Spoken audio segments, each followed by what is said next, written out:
Hello everyone, today I have for you my review of the entire British naval tech tree in War Thunder.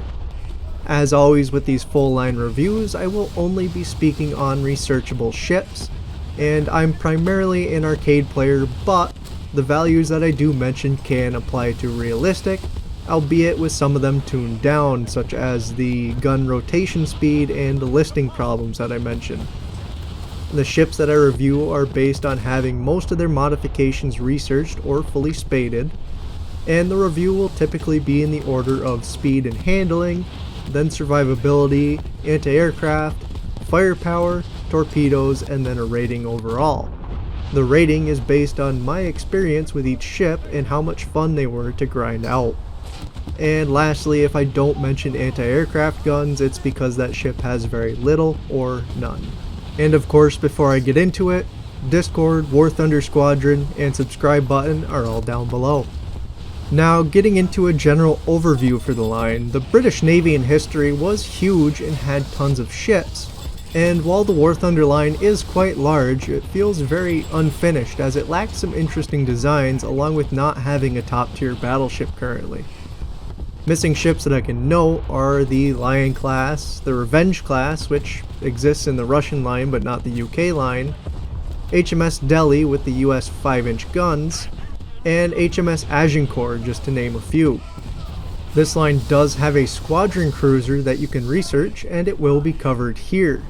As for the lines of ships that we do have, it's kind of a quirky line that can be a lot of fun, but starts to drag once you advance into the later battleships. Many of the ships also have very potent anti-aircraft with okay engagement ranges, and they tend to engage at 3 to 3.5 kilometers across all ships. They tend to rely heavily on shells with lower penetration but large explosive fillers, making hits kind of finicky but devastating when they do penetrate. The ships themselves tend to be very survivable, though many have awkward layouts for weaponry and lower maneuverability. The destroyers tend to be very flexible while the cruisers excel at decimating vessels lighter than themselves. However, the battleships are very tanky but lack reliable firepower and accuracy. The TLDR of it is it's a line that feels very different than the others in the game, and while it can be fun, it can also be very frustrating when in a straight up fight against on par ships. And just because of how big the line is, I may forget details due to how massive this line is, so you'll have to forgive me for some of that. But without any further ado, let's get into the ships themselves, and that will start with the reserve ship HMS Vega at 3.7. This destroyer is fast and agile.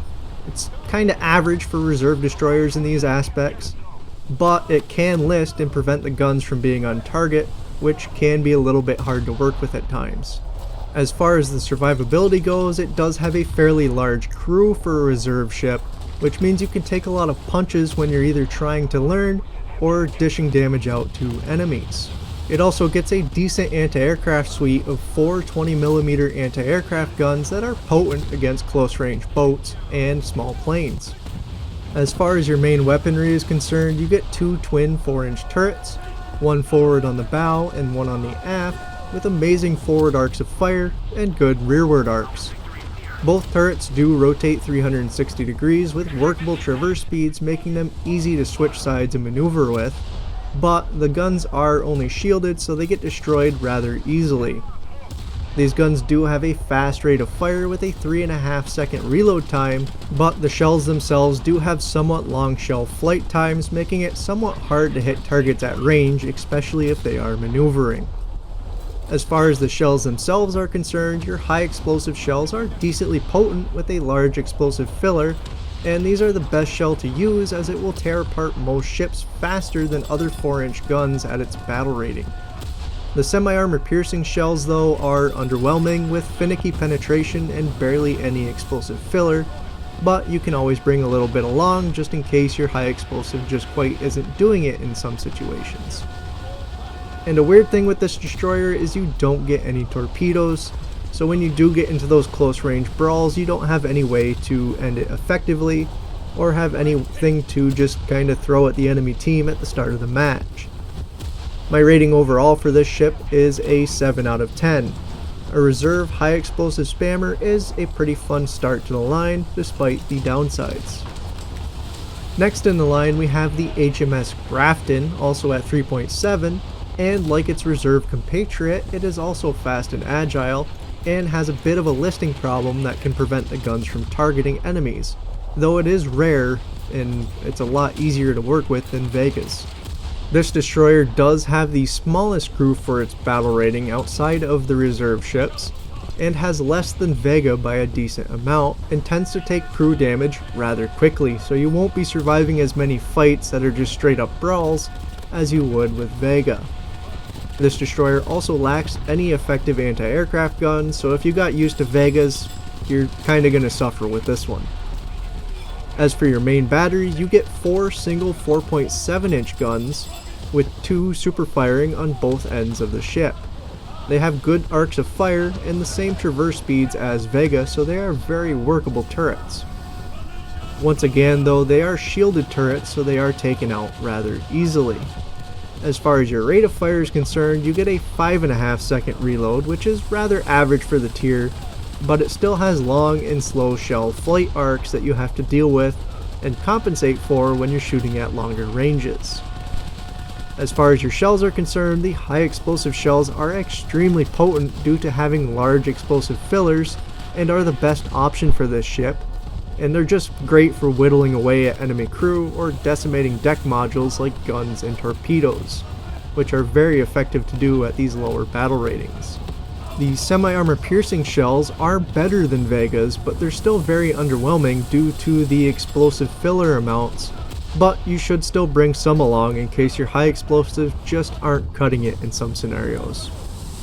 This destroyer does get 2 centerline quad torpedo launchers with very awkward arcs of fire. You basically have to be broadside to use them. The torpedoes themselves are decently fast with a workable warhead and can reach 6.4 kilometers with the torpedo mode modification, so they are pretty useful to bring along in these low tier battles. My overall rating for the Grafton is a 6 out of 10. It feels very average across the board, but it is quite fun. Following that up, we have the HMS Churchill at 3.3. I'm not reviewing this. It's a free ship with one 102mm cannon and some anti-aircraft guns. My rating overall is a 0 out of 10. No, I am not playing it. No, you cannot make me, and I'm moving on now. Following that travesty, we have the HMS Calpe at 4.3. This thing is slow for a destroyer, being slower than many cruisers, but still turns quite well. It does, however, list heavily and prevents your guns from ever getting on target. Along with its lower speed, this destroyer also has the smallest crew at 4.3, with slightly less crew than HMS Vega, and it dies to crew loss rather quickly. Though on the plus side, it does have a good battery of rather effective anti-aircraft guns, just in case planes are giving you problems in the match. As far as your main armament is concerned, you get 3 twin 4-inch turrets, with 1 on your bow and 2 super firing aft. These are the same guns as Vega, with good forward arcs of fire and decent rearward arcs of fire. The rearmost gun is the only one that doesn't rotate 360 degrees, so you do have to keep that in mind if you are switching sides when you're advancing towards an enemy. It's not that much of a problem if you're running away. These turrets are still shielded and are easily destroyed, which is a large detriment when you have such a low crew count. As far as the shells are concerned, they're the same shells and gun performance as Vega, and tend to feel weak when faced with larger enemy ships. And once again, this destroyer doesn't get any torpedoes.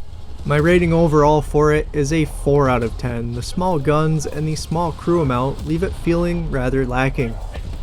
After that, we have the HMS Saumarez, also at 4.3. This is one of the faster destroyers at its battle rating, and only slightly less agile than the previous ships, so it still turns rather well despite being quite a bit faster. It does, however, list heavily and prevents the guns from targeting enemies, even in smaller turns, which makes it kind of awkward to work with if you do have to maneuver. It does have significantly more crew, though it is rather average for 4.3. The anti-aircraft is still effective, though they are clustered in the center of the ship, which makes them easily destroyed if another ship is firing at you, and leaves you kind of vulnerable to planes if you're not repairing them at the time.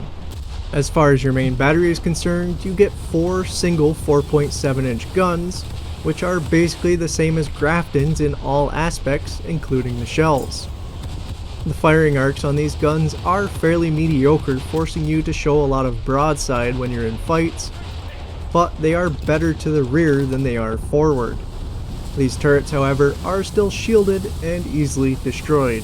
You're going to hear me say this a lot.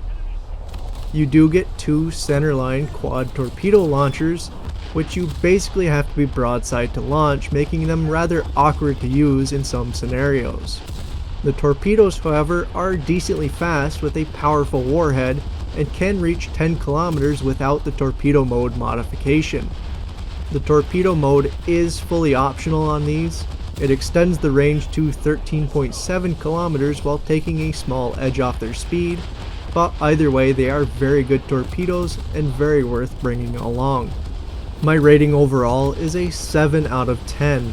The extra crew really makes it stand out despite the troublesome listing. Moving up a bit, we come to the HMS Eskimo at 4.7.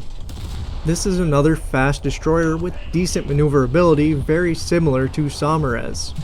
It still does have a listing problem though, so they still haven't fixed that yet.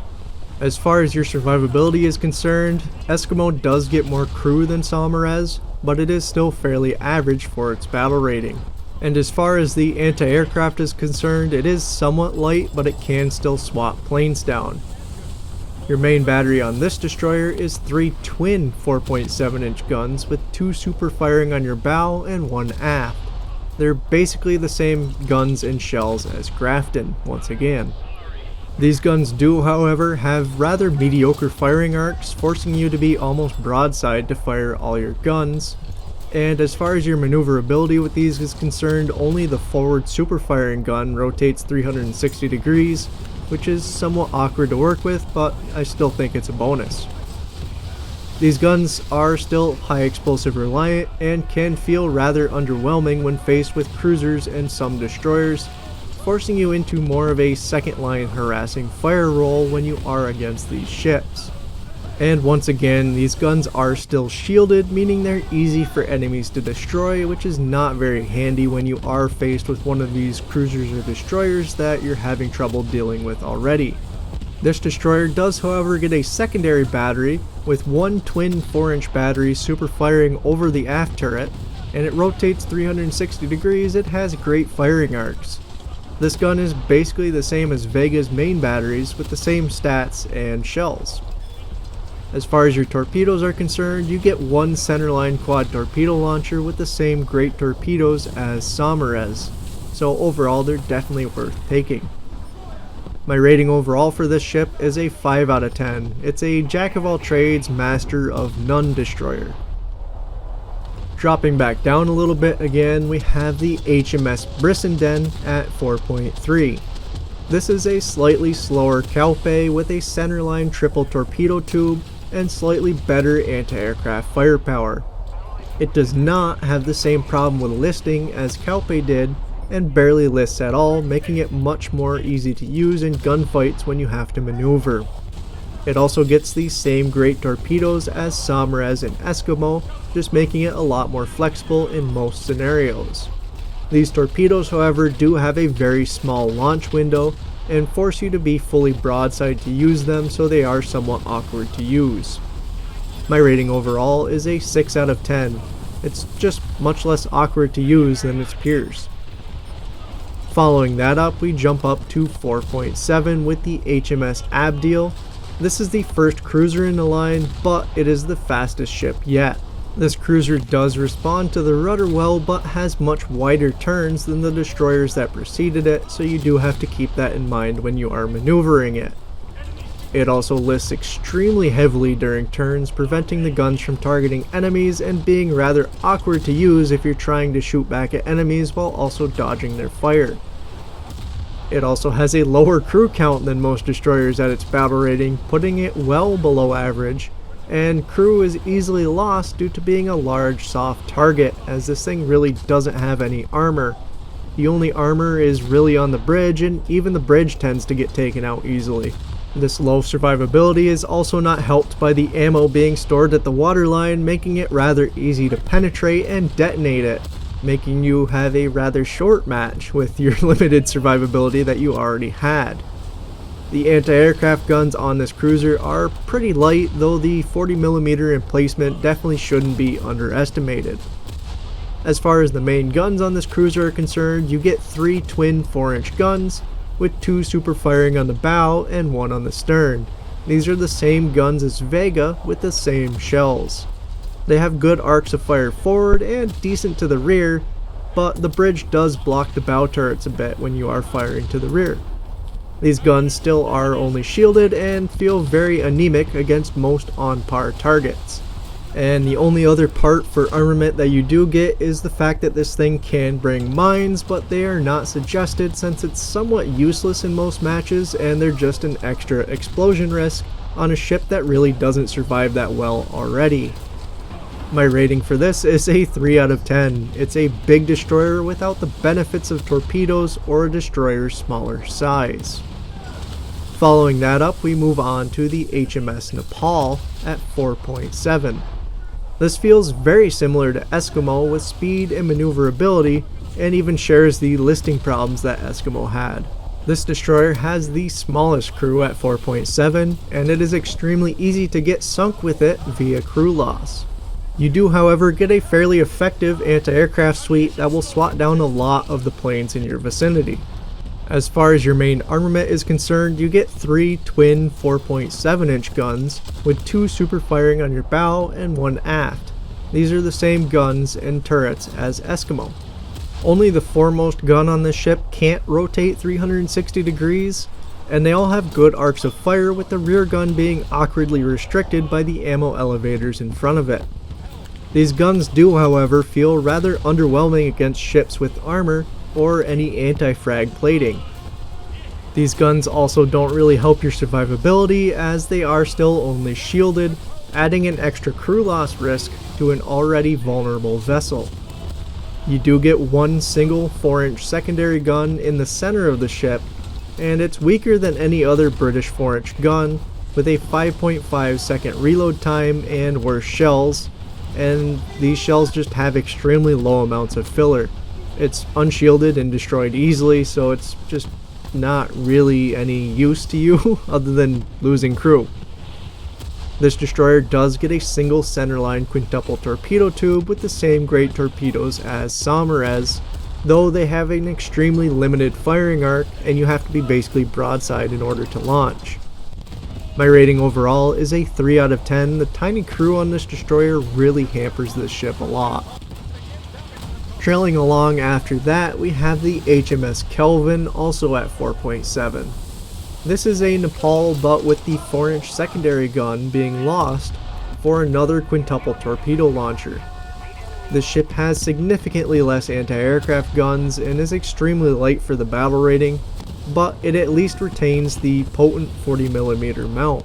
In my opinion, losing that secondary gun for the extra torpedo launcher is a net benefit for this ship, as it helps you stand off from fights more and preserve the limited crew amount. Though you do still have to be broadside in order to use both of the launcher's limited firing arcs. My rating on this is a 4 out of 10. It gets an extra point for replacing that useless 4-inch secondary gun. After that, we have the HMS Armada at 4.7, and finally we get some enclosed turrets with a bit of armoring. Kind of. This destroyer is fast and responsive to the rudder, but it does have much wider turns than the previous destroyers, so you do have to keep that in mind when you're maneuvering to either dodge islands or dodge enemy fire, or torpedoes in that matter. It does still list heavily in turns and prevents the guns from targeting, so you do still have to keep that in mind when you're trying to dodge enemy fire and engage them at the same time. The crew size for this destroyer is rather average for 4.7, so you'll be pretty much on par with all the enemy ships that you see. This destroyer also has light armoring, but this is mainly only around the magazines, which the magazines themselves are large and above the waterline, making them rather easy targets and makes the armor somewhat debatable in its usefulness. This destroyer, however, is covered in very effective anti-aircraft guns, so you probably won't have any problems with planes nearby. As far as your main armament is concerned, you get 2 twin and 1 single 4.5-inch turrets with twin guns super firing on your bow and the single amidships. The nice thing about these shiny new turrets is they all have fast turret rotation and all the turrets rotate 360 degrees. They also have great firing arcs, though the single gun randomly gets blocked by the lifeboats at some angles, but overall it's very easy to maneuver with this as long as the listing isn't getting in the way of that. The 4.5-inch guns have a great rate of fire with a 3.5-second reload on the twin guns and a 4.5-second reload on the shielded single gun. The shells, however, have a slightly slower velocity, but keep a similar high and slow shell arc. The high explosive shells for this ship are slightly weaker than the previous 4.7-inch shells, but much more effective with the fast rate of fire that you do get, so you can pick apart enemies a lot better with them, and I highly suggest using the high explosive for the main part. The semi-armor piercing shells are improved over previous shells, but they still lack much explosive filler, making them rather finicky for damage. I do suggest taking a mix of both of these shells, as the rate of fire makes up for the lighter damage against armored targets with, well, whatever shell you decide to throw at them. This destroyer also gets 2 centerline quintuple torpedo launchers with the same great torpedoes as Saumarez, though once again they have very limited firing arcs, forcing you to be broadside in order to use them. My rating overall for the Armada is a 6 out of 10. The guns are an improvement, but more of them would be kind of nice. Now folded with that, we have the HMS Tobruk at 4.7. Like I said, this is folded with Armada, so it is optional to grind. Basically, overall, this is a slightly slower Armada that went all in on anti-aircraft guns. It does still list, but it rarely blocks the guns from targeting, so you won't have to worry about that as much. Tobruk also gets more crew than Armada, putting it above average for the battle rating and making it quite a bit more survivable than Armada. It does, however, lose the single 4.5-inch mount for more anti-aircraft guns, and it makes your anti-aircraft suite extremely potent. Speaking of those 4.5-inch guns though, it does get improved twin 4.5-inch super firing mounts on the bow with faster traverse speeds. Though you do pay for this because now you have no rearward firepower, though the guns do have good arcs of fire towards the rear. The turrets, however, do not turn 360 degrees, so if you're trying to maneuver and dodge and fire back while you're turning, you basically have to wait for these turrets to turn all the way around, though the fast traverse speeds do help with that. And basically in all other aspects, this is the same ship as Armada. My rating for this is a 6 out of 10. It really doesn't feel all that different, but it is still enjoyable. Moving on up from there, we have the HMS Diana at 5.0. This destroyer is fast, though it does have slower acceleration due to her larger size. It does still respond quickly to the rudder, but it does have wide turns like a cruiser, so you do have to keep that in mind when you're trying to dodge, say, torpedoes, islands, enemy shell fire, stuff like that. Also, like most of the other destroyers on this list, it can list and prevent the guns from being on target, so you do have to keep that in mind when you're in brawls with enemy ships. The crew size, however, is larger than average for the battle rating and keeps you quite survivable, though you don't have any hull armor, making it very vulnerable to damage. Though to kinda compensate for this, the ammo is placed deep below the waterline and keeps it from just randomly exploding like other lines destroyers tend to do. Your anti-aircraft firepower is very light but can still swat down planes, so it definitely shouldn't be underestimated, but you do have to keep in mind that it won't do it immediately. Your main guns are 3 4.5-inch guns with 2 super firing on the bow and 1 aft with the same good guns and turrets as Tobruk with the same decent shells. Only the aft turret, however, can rotate 360 degrees, but all turrets do have great arcs of fire, making it rather easy to angle and keep them on target. This destroyer does get one quintuple torpedo tube on the center line, but it does have very small and limited firing arcs, forcing you once again to be broadside in order to use them. And once again, they are the same great torpedoes that you've been using since Saumarez. My rating overall for Diana is a 7 out of 10. It's not an American gunboat, but it's almost to that level of fun. Following that up, we have the HMS Daring at 5.0. Once again, this is folded with Diana, so it is optional to grind. This is the same ship and weaponry as Diana, but it gains one extra centerline quintuple torpedo launcher. The torpedo launchers themselves do have very limited firing arcs, forcing you to basically be broadside in order to use them. So my rating for this ship is an 8 out of 10.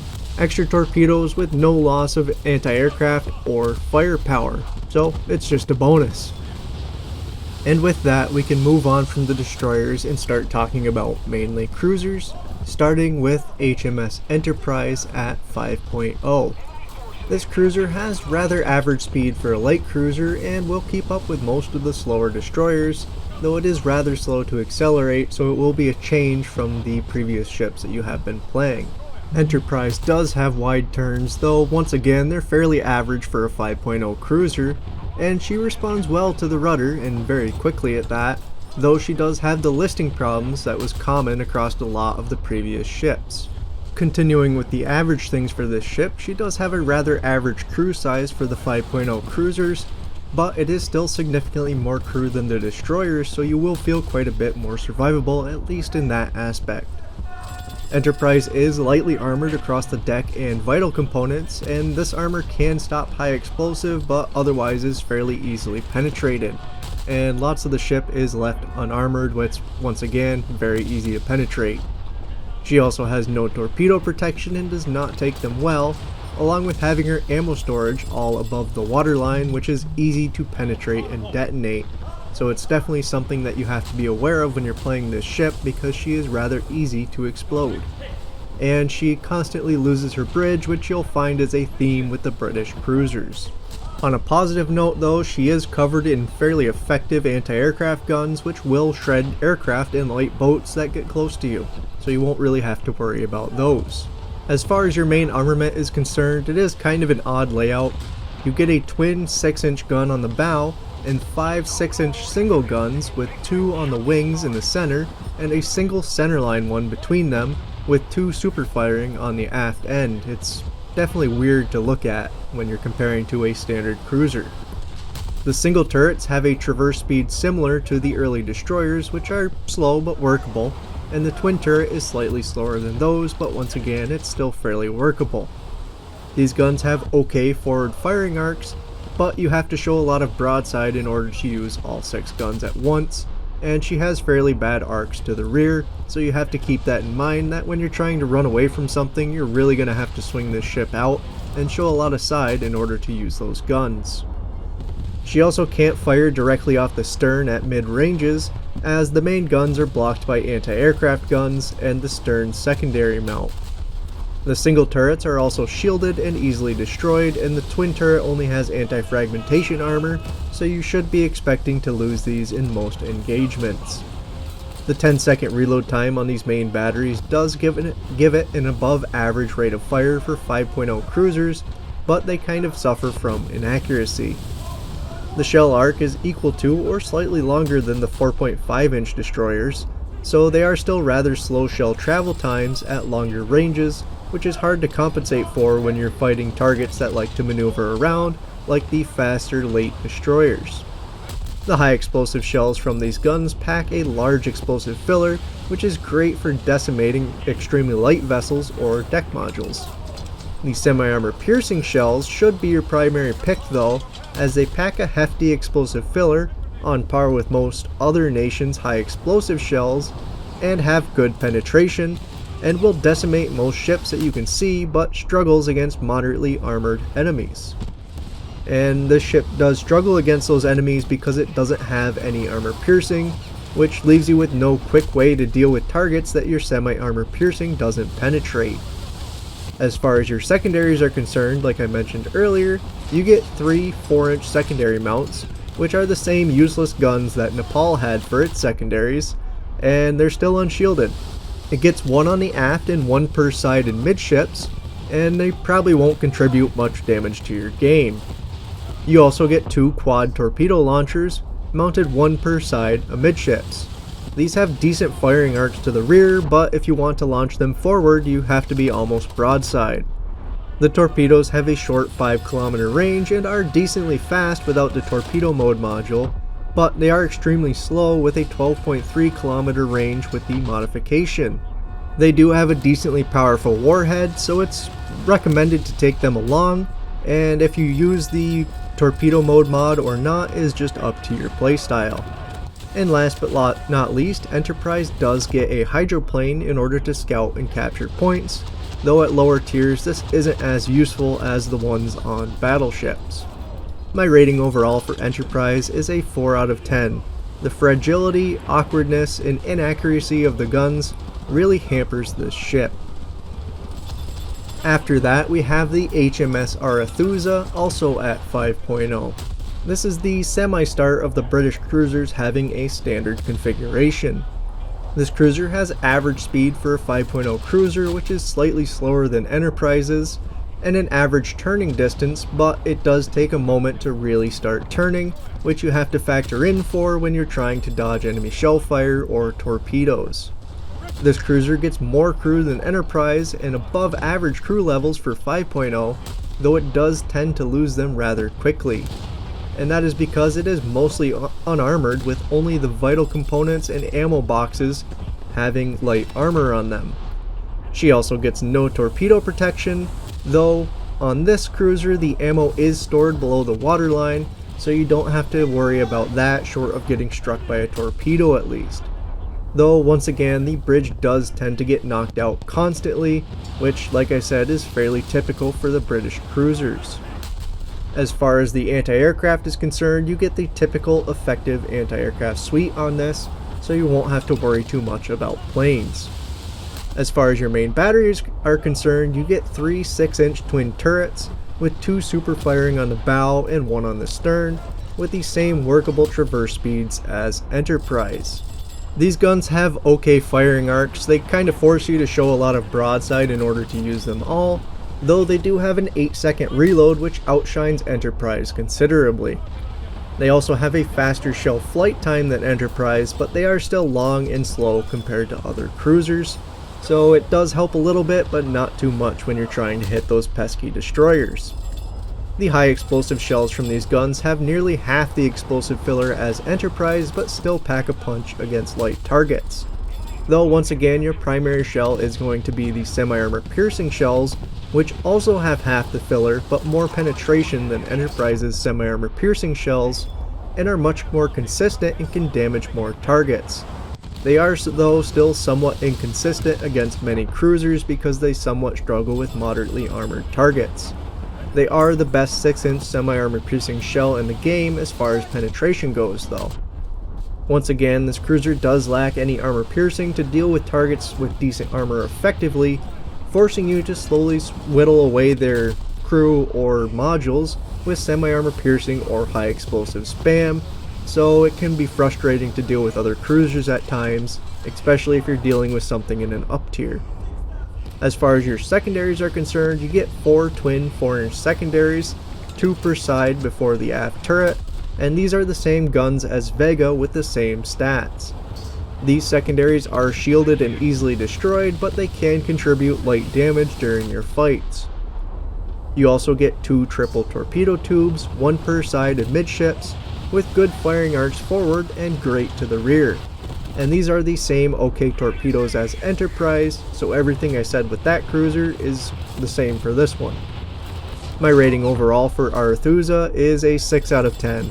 It's light, but it is way better than HMS Enterprise. Continuing on, we have the HMS Hawkins, also at 5.0. This cruiser is slower than Arethusa, but it's not terrible. though when you go to turn you'll find that it has extremely slow and extremely wide turns. She does get a large crew for her battle rating, on par with some 6.0 cruisers, so while you're trying to turn and tank damage at the same time, you'll find you'll be tanking a lot of it before it really starts to affect you. The entire ship is armored, with the belt armor being very strong for 5.0, and it is very effective against most light cruisers, destroyers, and even some heavy cruisers. So once again, you're rather tanky despite your lower maneuverability. She does, however, not get any torpedo protection, so she is easily detonated by torpedoes due to the multiple magazines spread out through her hull, and once again her low maneuverability. The ammo though is stored deep below the waterline and is well protected from shell fire, so even if you do start taking penetrated hits, you won't really have to worry about your magazines getting lit up. She does, however, have weaker anti-aircraft than Enterprise, though it can still be effective. It's just not as shredding as the previous cruisers. As far as your main batteries are concerned, you get 7 single 7.5 inch guns in once again an odd layout. There are 2 super firing on the bow, 2 wing turrets, 2 inline on the aft end with a single gun super firing over them, so you definitely have to get used to this layout when you're first working with it. These guns do have the same slow but workable traverse speed as Arethusa, but they do have terrible arcs of fire, forcing you to be broadside in order to use 8 guns. All these turrets are only shielded and easily destroyed as well, so when you are tanking damage because you have to be broadside and not very maneuverable, yeah, you're going to be repairing your main batteries a lot. She does get an 11-second reload, which is rather quick for a heavy cruiser, but she is still pretty inaccurate even at close range, so you're lucky to have that fast reload with these guns. The shells do have a similar shell flight time to Arethusa, and they are still slow and have long arcs, which will make you struggle to hit maneuvering targets at long range. The high explosive shells from these guns have a very large explosive filler and are very destructive to light targets. A lot of the smaller ships at these tiers that you can see with this, you are basically dropping a nuke on. The semi-armor piercing shells have much less penetration than Arethusa's smaller guns, but way more explosive filler and tend to deal damage rather consistently, a lot of times just from the explosion. I do prefer mainly taking this round. And once again, like the previous cruisers, you get no armor piercing, so it's very hard to fight back against anything that your semi-armor piercing cannot damage. As far as your secondaries are concerned, you get 4 of the same worthless 4-inch secondaries that Enterprise had. And last but not least, you get 6 hull-mounted torpedoes, 3 per broadside, and these are the same OK torpedoes as Enterprise and can be worth taking as a last resort at close range, just depending on your playstyle. My rating overall for this ship is a 6 out of 10. It is tanky, but it does lack a consistent punch. Moving up a bit, we have the HMNZS Leander at 5.3, and this is basically a bigger Arethusa. It is slightly faster with a similar turning circle to Arethusa, and once again it lists heavily in turns and can prevent your guns from being on target. The armor on this is slightly heavier than what Arethusa had, but it is still rather light and tends to deflect very little damage, and it keeps the same scheme with critical components being armored and set deep below the waterline, while the rest of the hull is left rather vulnerable. Once again, this cruiser has no torpedo protection, and it has fairly weak anti-aircraft compared to her peers. So you will have to be aware of where planes are around you, as your anti-aircraft guns won't really be swatting them down as much. To help with your survivability a little bit, you do get more crew than Arethusa, though it is rather average for a 5.3 cruiser. And once again, like the rest of the British cruisers you've played so far, she loses her bridge constantly, and the turrets are rather lightly armored, so you could expect to be losing them fairly often. As far as your main armament is concerned, you get 4 twin 6-inch guns with 2 super firing on the bow and 2 super firing aft, and these are the same guns and shells as Arethusa. They have good firing arcs, but they still don't have any armor piercing, so they struggle against armored targets. And as far as your secondaries are concerned, you get 4 twin 4-inch secondaries, 2 on each side of the ship, And these are the same guns as Vega, and they are shielded, so very easy to destroy. She also gets 2 quad torpedo launchers, 1 per side with OK firing arcs, and the same OK torpedoes as Enterprise. And last but not least, you do get a float plane. And my rating overall for this is a 7 out of 10. It's quite fun for bullying the hordes of destroyers that it can see. Following up on that, we have the HMS Dido at 5.3, which I'm fairly going to guarantee that I'm going to pronounce as Dido at some point. And this is a wannabe USS Atlanta. It has average speed, and it's slightly better than the average turning circle for these 5.3 cruisers, but it does list heavily and prevents your guns from being on target, though it does respond well to rudder inputs, feeling a lot more like the destroyers you have been playing. It has similar light armoring as Leander, with only the critical components armored and set deep below the waterline, so you won't have to worry about these getting damaged as much, but the rest of your ship definitely will be. As far as the rest of Dido's survivability is concerned, you get no torpedo protection, decently effective anti-aircraft armaments, and a crew count that is extremely low for 5.3. And once again, she loses her bridge constantly, so a lot of these won't factor into you surviving for very long when you are taking repetitive fire. And to top it all off, the turrets tend to be easily taken out due to them being only lightly armored. Honestly, it feels more like a destroyer with its survivability, as it relies more on maneuvering to keep from sinking rather than its actual armor. As far as your main batteries are concerned though, you get 5 twin 5.25 inch guns, with 3 super firing on the bow and 2 super firing on the stern. These turrets turn moderately faster than the 6 inch guns, and they feel rather nice to swap between targets or broadsides.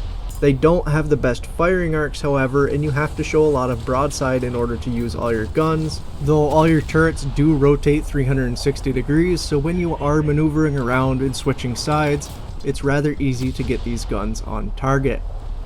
They do have nearly a 7-second reload, which is fast compared to her peers, but she does have slightly longer shell flight times than the 6-inch guns that you've been using previously, so they will feel rather slow and cumbersome to land shots at longer ranges. Much like the previous cruisers as well, she only gets the high explosive and semi-armor piercing rounds and are fairly helpless against armored targets without any armor piercing.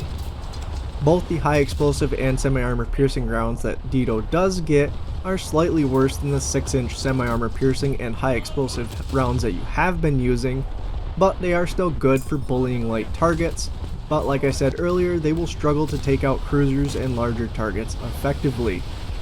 To round off her armament, she gets 2 triple torpedo tubes, 1 per side of midships with great firing arcs. These torpedoes have a decent speed and a 9.6 kilometer range stock, slowing down significantly and getting up to 12.35 kilometer range with the torpedo mode modification, though I don't highly recommend using it. These torpedoes do have a good warhead though and will take down most ships, so I do recommend taking them with you. My rating overall for the Dido is a 6 out of 10. It can be fun, but it is basically a big destroyer at a higher battle rating. Moving up once again, we come to the HMS Kent at 5.7. This cruiser has slightly below average speed for the battle rating, but will still keep up with most of the ships in the game. Her turns, however, are moderately wider than the previous cruisers and tend to feel long and slow, and on top of that you can list and prevent your guns from targeting at closer ranges, so the turns are going to feel rather awkward with this ship, especially if you're used to the previous ones. It shares the light cruiser armor scheme of only critical components being armored, with no armor on the hull above the waterline, thin armor around the engines, and thick armor around the magazines. On this ship, water is your main armor, as these plates are still fairly thin even where it is armored, and won't stop most cruiser shells on their own, and you're basically paper to any battleships that happen to look at you.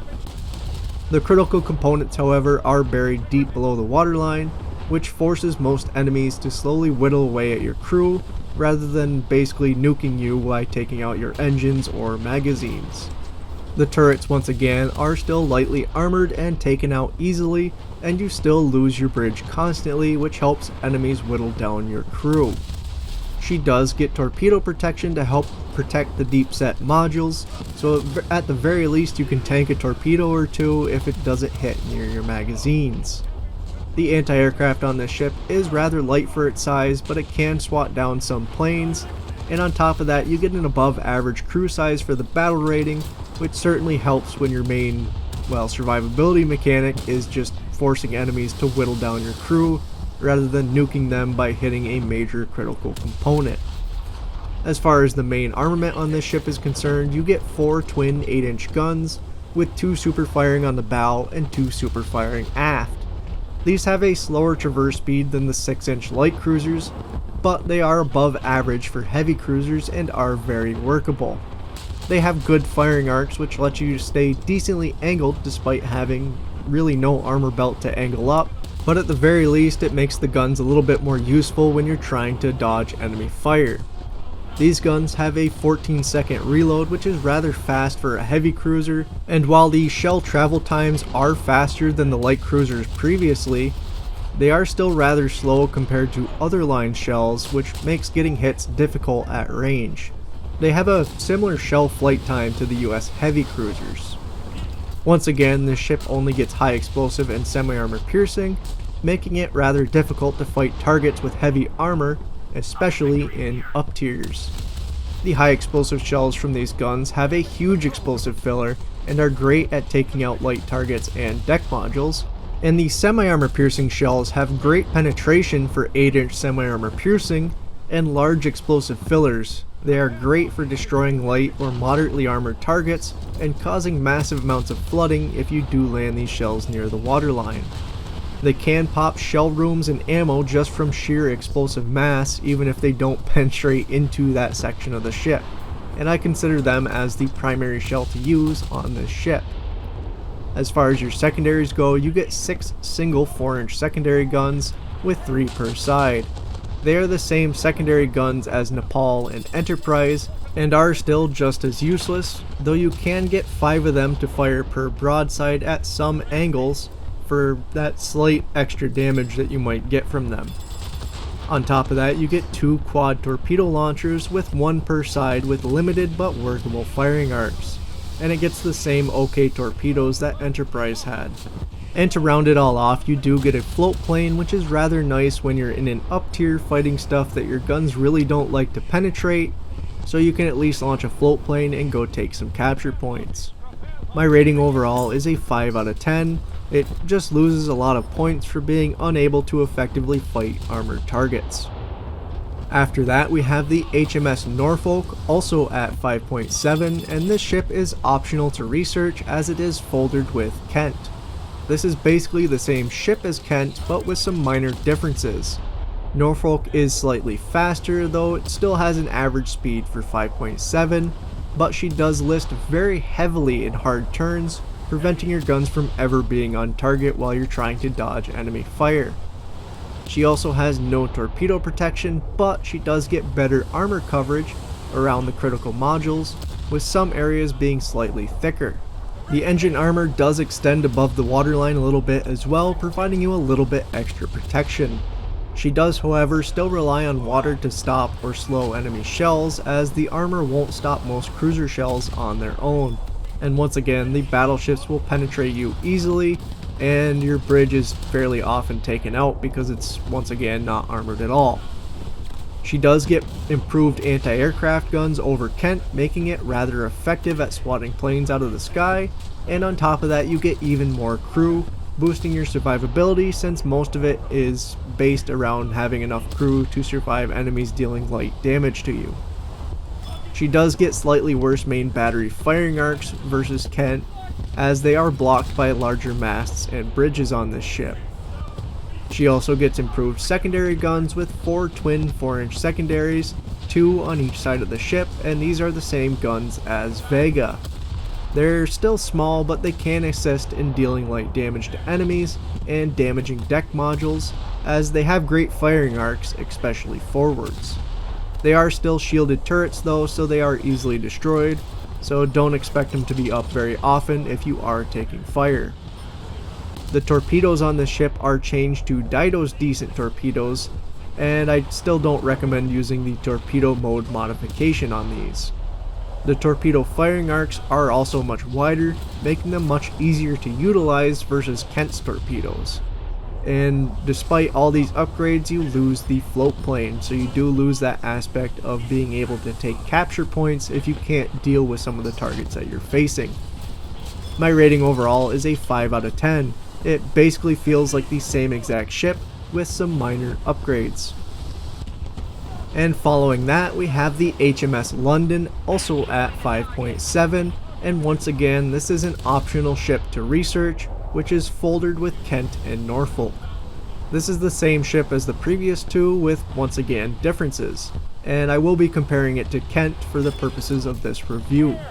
London is slightly faster than Kent with an average speed for 5.7, but does still have the listing issues. And much like Norfolk, she doesn't get any torpedo protection and has the same armor coverage as Kent, but significantly thickened around the engines. And while that is a nice benefit, you still rely mainly on the water to stop or slow shells to prevent penetrations from other cruisers. And they're still wicked easy for battleships to penetrate. And once again, you still constantly get your bridge destroyed. Your main batteries have significantly worse firing arcs due to having a much larger bridge and masts than Kent, and you have vastly improved anti-aircraft firepower, and this ship is just extremely deadly to all planes and small boats that happen to get near it. Your secondaries are also improved with 4 twin 4-inch secondaries, 2 per side, and these are the same guns as Vega. They're still small, but they can assist in dealing light damage to enemies and damaging deck modules. They do, however, have poor firing arcs forward, but they are good to the rear. And once again, these are shielded turrets, so they will be destroyed easily. The torpedoes are changed to Dido's decent torpedoes, and like the previous ship, I don't recommend using the torpedo mode modification. And once again, you don't get a float plane, whereas Kent does. So my rating overall is a 6 out of 10. I'm giving it 1 extra point for its brutal anti-aircraft firepower. Moving on from that, we have the HMS Liverpool at 5.7, and this is the squadron research ship for the British tech tree.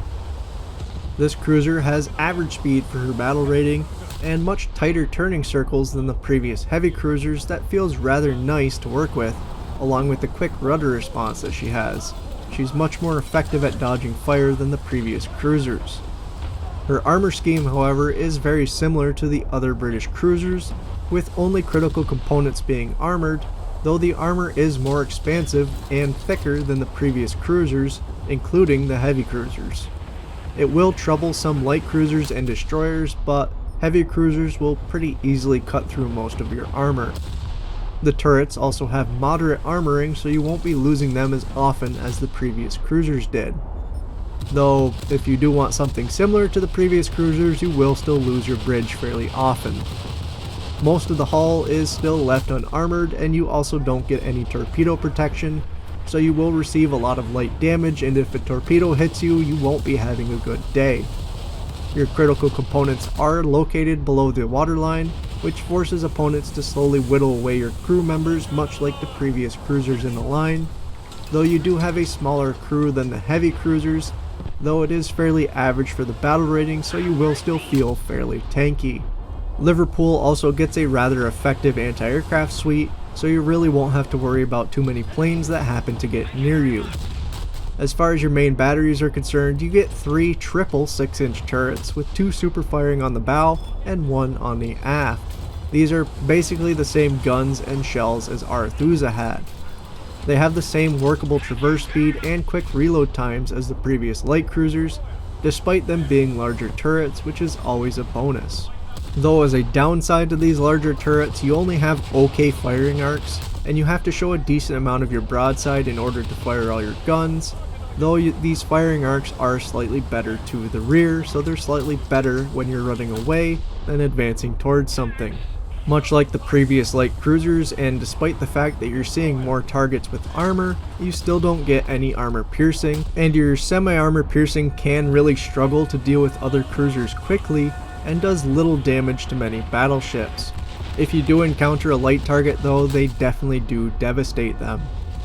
As far as your secondaries are concerned, you get 4 twin 4-inch secondary guns, with 2 per side around midships, with slightly worse firing arcs than the main battery guns, and these are the same guns as Vega. They can help damage light targets, but they really aren't the most effective, and once again they are easily destroyed due to just being shielded turrets.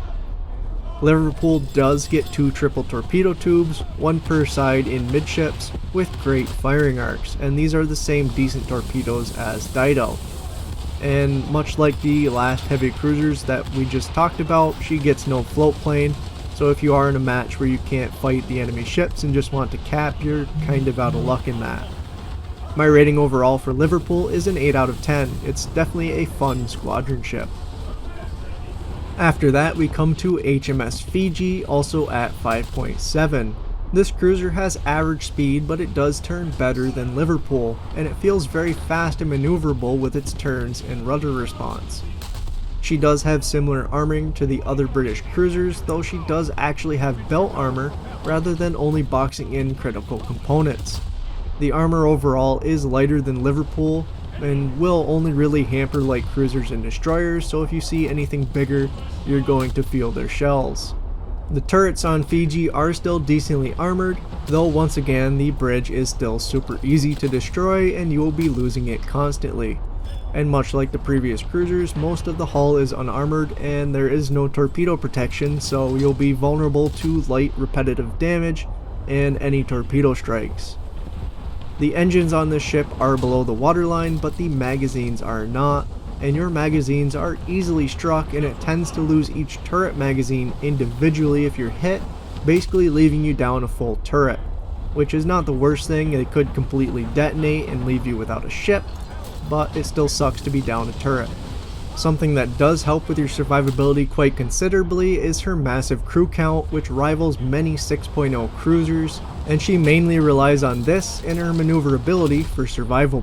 One thing you have to keep in mind, however, is your anti-aircraft armament is rather light for your tier, so you really won't be fending off many planes short of the ones that stick around very close to your ship. As far as your main armament is concerned, you get 4 triple 6-inch turrets, with 2 super firing on the bow and 2 super firing aft. These are the same turrets, guns, and shells as Liverpool. The firing arcs on these guns are okay, though they still force you to show a lot of broadside in order to use all your guns, and this can be rather awkward at times. And once again, you still get no armor piercing, so you will struggle against armored targets, though once again, your semi-armor piercing absolutely decimates anything light. Your secondaries consist of 4 twin 4-inch secondaries, 2 per side in the midships, and you have to be fully broadside in order to use both. These are basically the same guns as Vega once again, and are shielded and easily destroyed, and only good for light damage against fairly light targets.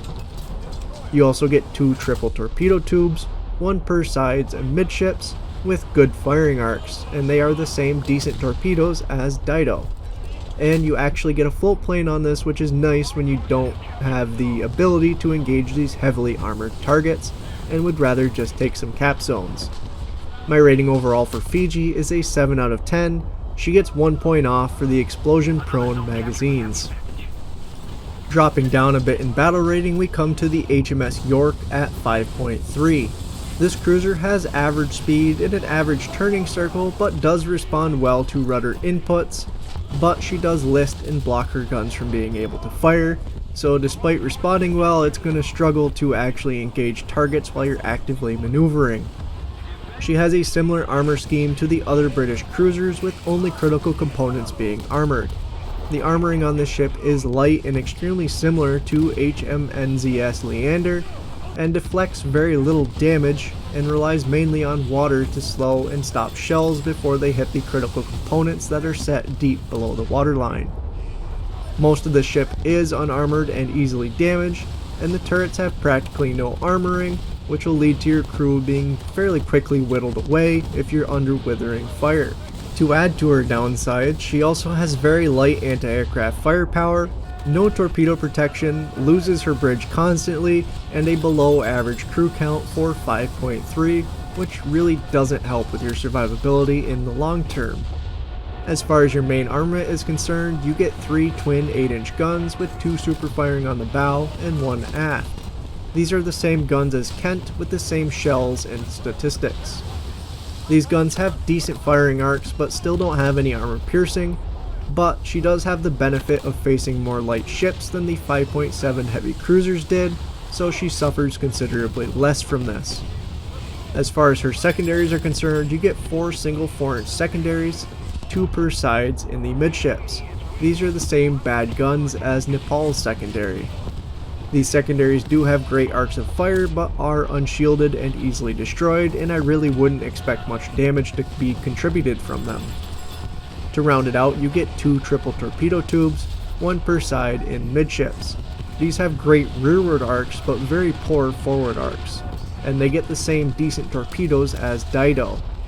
And to top it all off, you also get a float plane, just in case you do encounter something that you can't deal with and you'd rather hide and capture a point.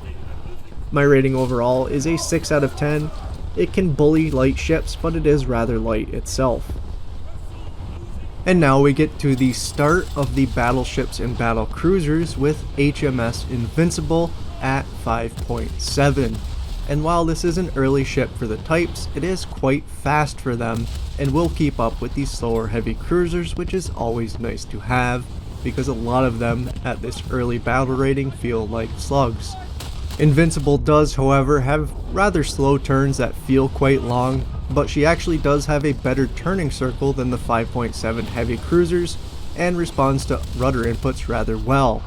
A downside of this is she lifts pretty hard and tends to prevent the guns from targeting, which can be quite awkward at times if you're trying to either dodge fire or bring all guns to bear and have to wait for the ship to roll back. She also doesn't like to sail in a straight line in reverse and will tend to deviate into your last turned direction. As far as her survivability goes, the majority of Invincible is unarmored above the waterline, though her belt armor and turrets can deflect most heavy cruiser shells.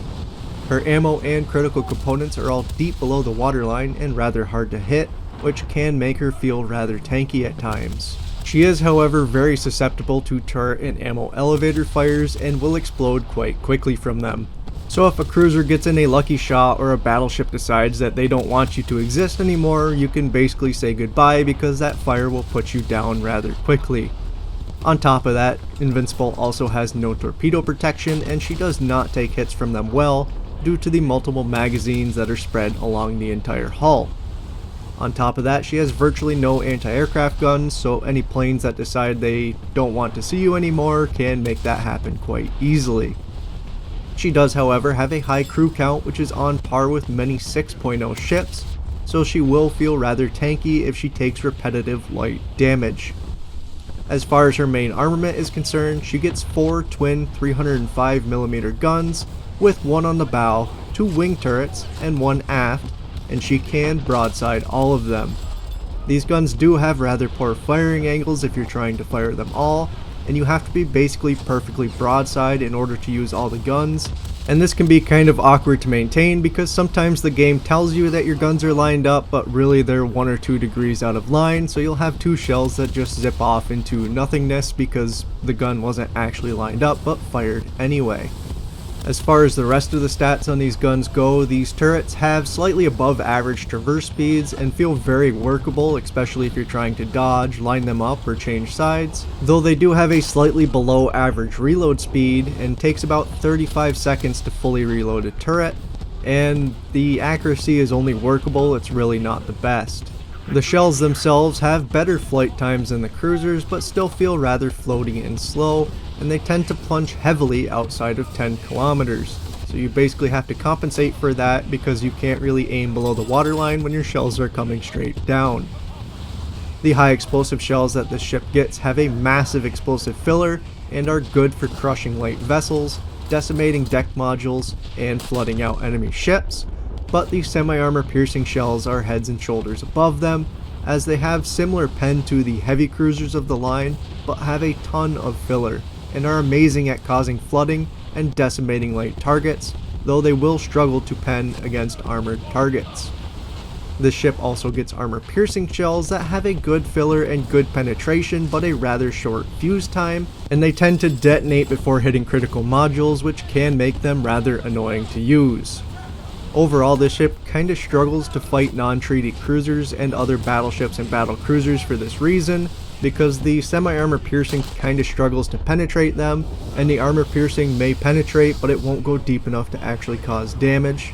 I would suggest taking a mix of these semi-armor piercing and armor piercing rounds, because you will see a lot of matchups where you have to fight those non-treated cruisers, but if you're in matches where you're just facing destroyers and light cruisers, your semi-armor piercing will absolutely decimate them.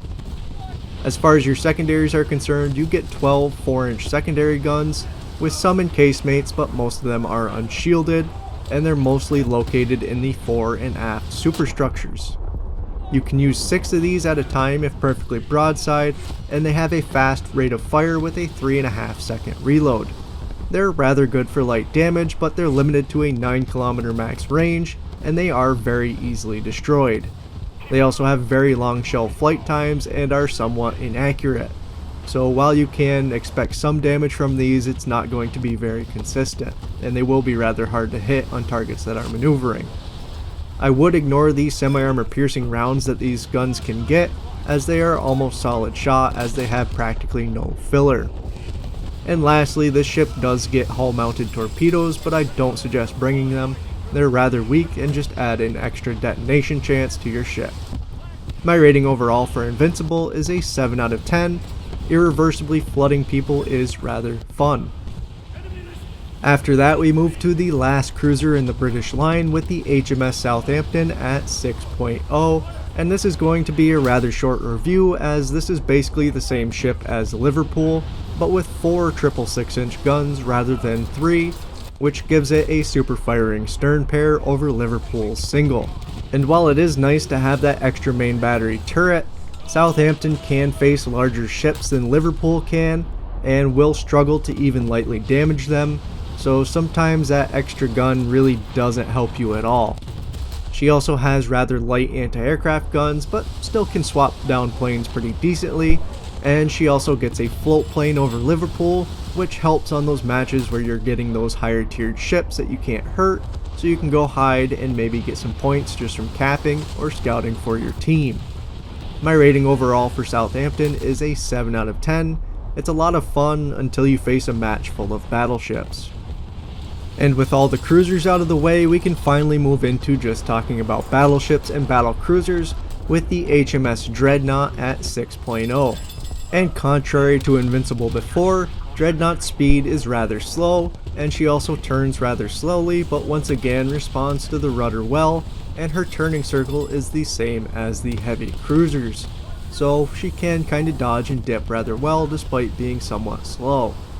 As far as her survivability is concerned, Dreadnought is very low to the water, which makes her a harder target to hit as it gives less for the enemies to shoot at, but most of the above water parts are unarmored, so they will be damaged rather easily.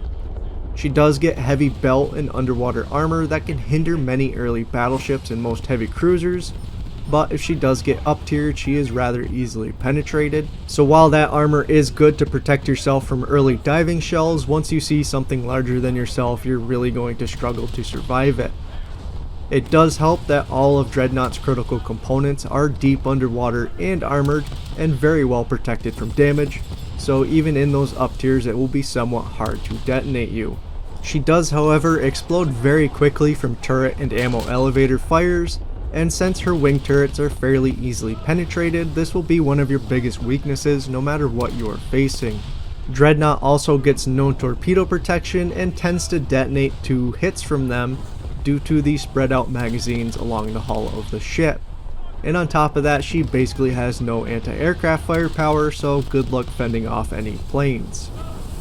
She also has a very low crew count for 6.0 and tends to lose most of the crew due to broken secondary guns. As far as her main armament is concerned, she has 5 305mm twin guns, 1 on the bow, 2 in wing turrets, and 2 on the aft that don't superfire. These are the same guns and shells as Invincible, and they can suffer rather heavily in up tiers. They do have good firing angles and are slightly better to the forwards than to the rear, and you can get an 8-gun broadside max. Overall, they feel a little bit better to work with than Invincibles just due to being less awkward due to the layout. As far as your secondaries are concerned, you get 18 76mm secondaries that are scattered all over the ship, and you can usually use between 5 and 9 of them at once. These are a very small caliber gun but have a very fast rate of fire with a 4.5 second reload, and the shell velocity is almost the same as the main guns, which is kind of weird for how small they are, but they are quite enjoyable. They're very great for damaging light ships or small targets. The main downside of these are the fact that all the secondaries are open turrets and very easily destroyed, so you will be leaking crew a lot just because of the high explosive spam that you see at the early battle ratings.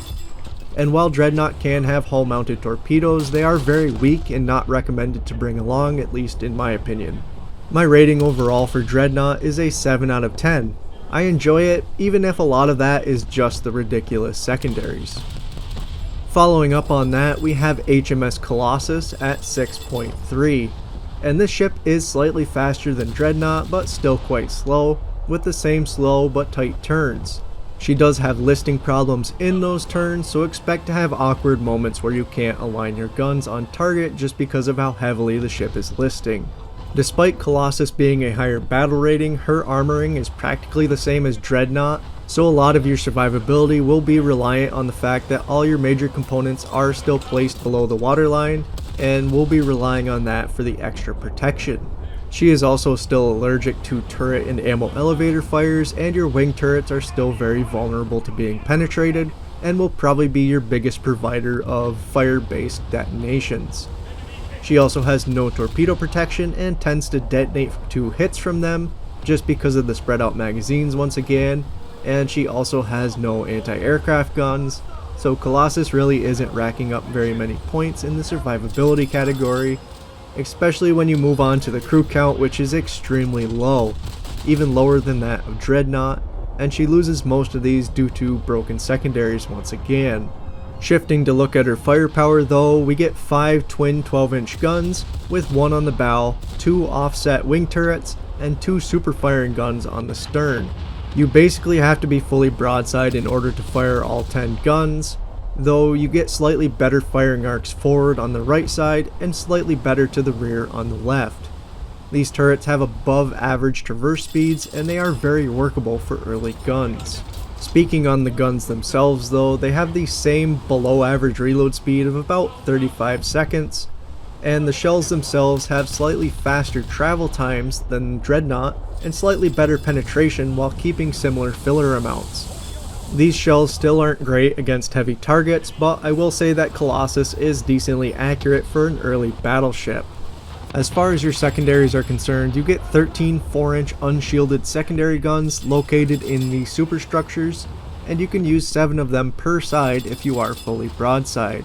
These guns do feel very underwhelming as they have an 8.5 second reload time, which feels extremely slow for 4-inch secondary guns that don't really deal much damage, are easily destroyed, and have only 11 kilometers max range. And to round off Colossus, you have hull mounted torpedoes that are extremely weak and not recommended to bring along, as they will just add to your detonation chances. My rating overall for this ship is a 5 out of 10. The upgrades over Dreadnought feel mild and very awkward to use. After that, we drop way down in battle rating with HMS Glorious at 5.7. And despite this ship being so large, she keeps up with cruisers being more on average with their speeds than ships of her size, though she does take a long time to accelerate and decelerate, which is something you have to keep in mind when you're playing her in these smaller matches. She does have extremely slow and wide turns and takes a long time to respond to the rudder, and when she does actually turn, she lists very heavily, preventing your main guns from being on target. As far as this ship's survivability is concerned, she is almost fully covered in light armor, with the thickest hull armor being able to stop some light cruiser rounds, though she does get heavy armor on the turrets and bridge, which protects them rather well. Her critical components are set deep below the waterline and behind thick fuel tanks, so you won't be losing those very often, and she's also very low to the water, making her a much smaller target to hit despite her large size. Her long bow and stern can also act as spaced armor in case you have to bow tank an enemy battleship. Glorious does, however, explode fairly quickly from turret and ammo elevator fires, and she doesn't have any torpedo protection, though in the case of those she can tank them unless hit under the main batteries. You will have to worry about planes though when you're playing her because you have basically no anti-aircraft firepower. To round off her survivability, she does have an above average crew size for her battle rating, but much less crew than Invincible.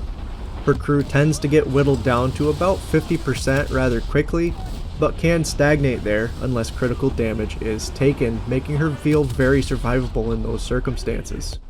As far as her main armament is concerned, she gets 2 twin 15-inch guns, with one on the bow and one on the stern. These turrets are extremely slow to rotate, but do have good firing angles, allowing you to stay fairly well armored despite the ship's large size. The guns themselves have a below average rate of fire with a 35-second reload and are very inaccurate, and this inaccuracy is really not helped by the low number of guns on this ship. The shells from these guns have very similar long and slow shell travel times as the other British battleships and tend to plunge until you're basically point blank with the enemy. The semi-armor piercing rounds have less penetration than Invincible's smaller guns, but double the explosive filler, making them great for light to medium targets just due to their splash damage and the ability to cause massive amounts of flooding. The armor piercing rounds, on the other hand, have a massive amount of penetration for the tier, but they are rather finicky. And even when you think they're going to penetrate, they sometimes don't tend to, but when they actually do, they tend to deal tons of damage just due to their large explosive filler. And really, I suggest taking a mix of both shells for any circumstances that you happen to run into. Glorious does struggle to fight other battleships and battle cruisers, mainly due to her inaccuracy, low number of guns, long reloads, finicky shells, and paper-thin armor. Basically, you need the planets to align to win, or sneak up close to negate the inaccuracy of these guns. As far as the secondaries are concerned, you get 6 triple 102mm guns, and these are the same gun as HMS Churchill. Usually you can keep at least 2 of these on target and 4 if you're fully broadside. These guns have a fast 5.5 second reload time, but really only tend to deal light damage, and the shells have very long shell flight times and very lacking explosive filler amounts, so I would really just suggest sticking with the high explosive in these, especially since the semi-armor piercing is basically solid shot. To round it all off, these guns have a max range of 13 kilometers and are easily destroyed due to just being in shielded turrets, and you will feel the loss of one of these guns more just due to them being triple guns. Glorious does have 14 hull mounted torpedo tubes with 7 on each broadside spread over the whole hull. The torpedoes themselves are good enough to bring along with a 7.3 kilometer max range, decent speed, and a decent warhead. I wouldn't use the torpedo mode modification though, it just makes them too slow. And to round it all off, Glorious does not get a float plane. My rating overall for this ship is a 4 out of 10, it's frustrating more than fun in most cases. Going up considerably in battle rating from there, we have the HMS Orion at 6.7. This ship keeps the same similar slow speed that you've been having with the previous ships, but keeps the good turning circle for her size, though the turns are still rather slow and ponderous. As far as her survivability is concerned, Orion has very thick belt armor at the waterline that gets thinner the higher up you go on the hull, making it slightly easier to penetrate. She does get well armored turrets, but very weak deck armor that might as well only be anti-fragmentation armor. So while your turrets may not be easy to destroy, the weak deck armor leaves your ammo elevators rather vulnerable to plunging fire. Overall, I think the armor is rather great outside of the deck armor. Like many of the previous ships, Orion's critical modules are placed below the waterline, though they're not as deep as the other British battleships, so they are a lot easier to strike. And once again, she is very vulnerable to exploding from turret fires and ammo elevator fires. The midship turret is a major explosion risk just because everybody aims for the middle of the ship for the most part. And once again, you have no torpedo protection, and because of the spread out magazines, she explodes quite easily from most torpedo hits. and you absolutely have no anti-aircraft armament, so if a plane decides that they don't want you in the match anymore, good luck stopping them. The crew for this ship is on the small side for 6.7 as well, and most of this crew will be lost to the unshielded secondaries getting destroyed. As far as her main battery is concerned, you get 5 twin 13.5-inch guns, with 2 super firing on the bow, 2 super firing on the stern, and 1 amidships facing aft. These have extremely slow turret rotation, though they do get great firing arcs forwards, allowing you for a lot of angling while you're advancing. However, the firing arcs to the rear are rather poor, so if you have to fight a retreating battle, you're going to have to show quite a bit of broadside. The guns themselves have a below average reload speed of 35 seconds, which is basically standard for all the British battleships, and they are inaccurate at long range but fairly workable in the mid to close ranges. The shells from these guns have similar long, slow flight times as the other British battleships and tend to plunge even at closer ranges. These characteristics make it rather hard to hit maneuvering targets, even at medium ranges. And it's kinda hard to secure kills as allied shells will always tend to get to the target first.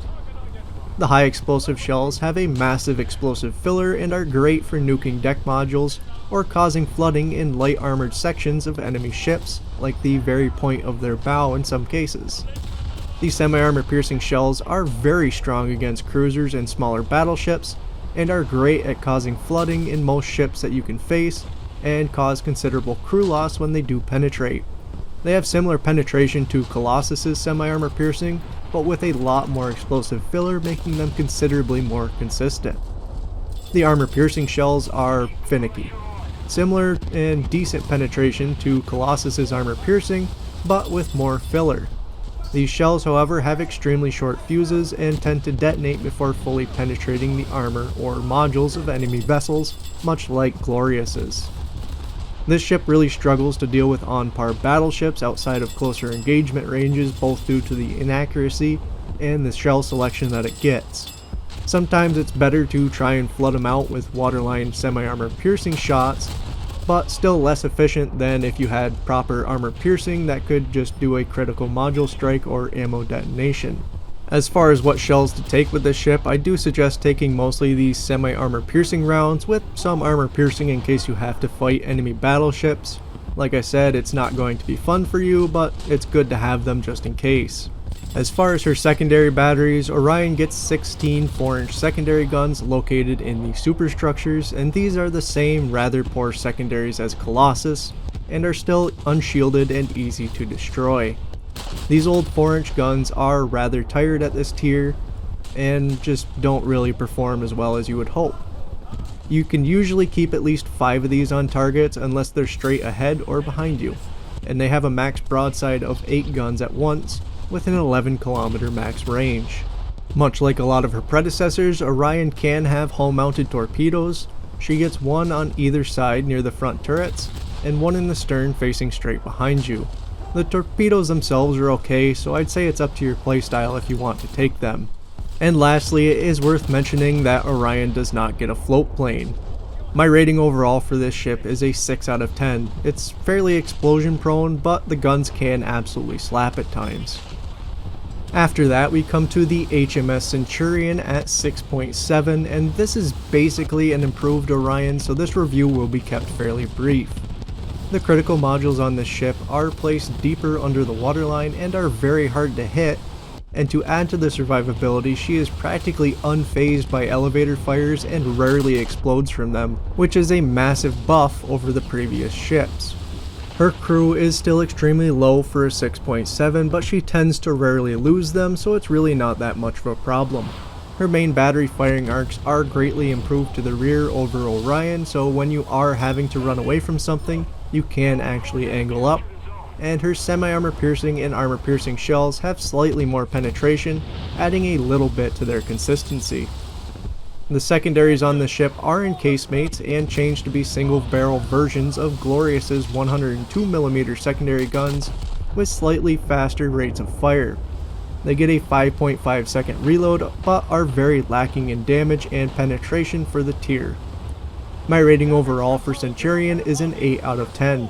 It's hard to get people to shoot this thing due to how tanky it is for a 6.7. Moving on, we dip back down in battle rating with HMS Queen Mary at 6.3. This ship is fast for her size, keeping up with many of the slower cruisers, though she has wide, ponderously slow turns and lists extremely heavily, preventing the guns from being on target, and she is rather slow to turn in reverse.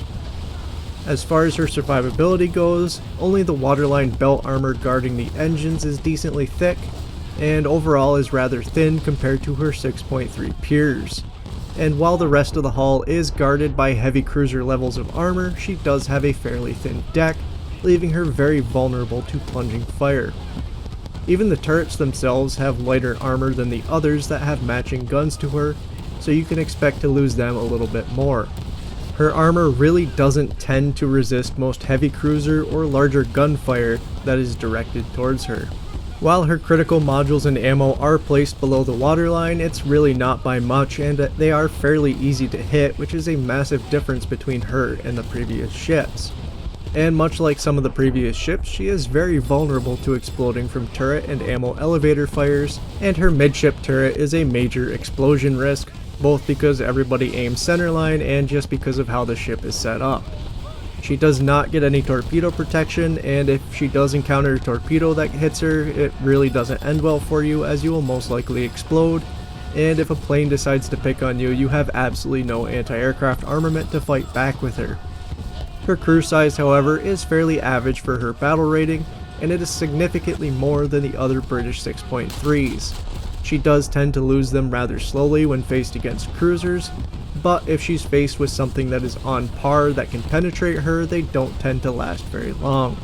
As far as her armament is concerned, she gets 4 twin 13.5-inch guns, and these are the same guns and shells as Centurion has. There are 2 super firing on the bow, 1 amidships facing aft, and 1 on the stern.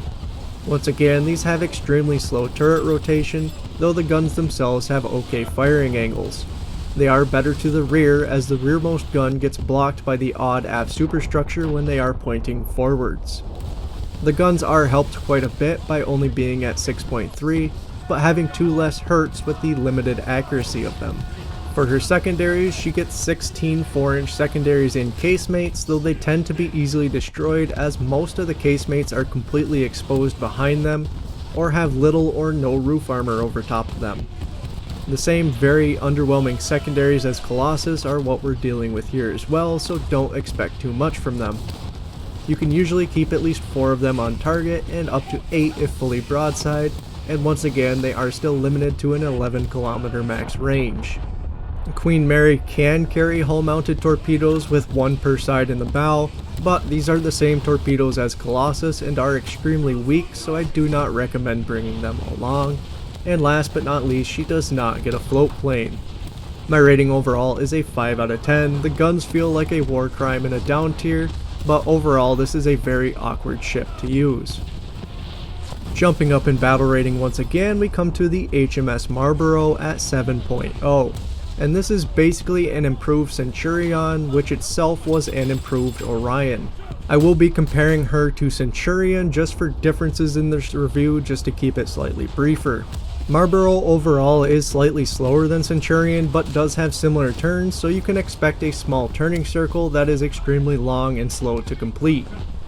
She also gets the same armoring as Centurion and still feels tanky in most matchups despite the higher battle rating, but the armor is easily outmatched by many 7.0 or higher battleships.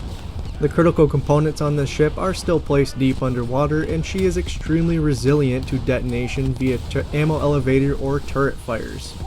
She still doesn't get any torpedo protection and once again tends to detonate from them due to the spread out magazines. She still basically doesn't get any anti-aircraft guns, which is rather painful at 7.0, though the few 4-inch anti-aircraft guns that she does get will engage larger ships on their own, even if they don't really accomplish anything. And lastly, for her survivability, the crew is much larger than Centurion's, but it is still below average for 7.0, though she is still very resistant to crew loss overall. As far as her main batteries are concerned, she gets the same main guns, shells, and layout as Centurion's, which is rather good in down tiers but does feel rather weak against many on par or larger battleships, outside of extremely close range situations. Her secondaries, however, are upgraded to 12 6-inch guns, which are all in casemates around the forward superstructure and guns. You can usually keep at least 4 to 6 of these on target depending on how broadside you are, but falls to 1 to 2 when firing semi-rearward just because of how much of it is blocked because they're all situated forward. These guns have a 10-second reload, which feels long but is okay for the caliber, and they are extremely slow to traverse with the same traverse speed as the main batteries.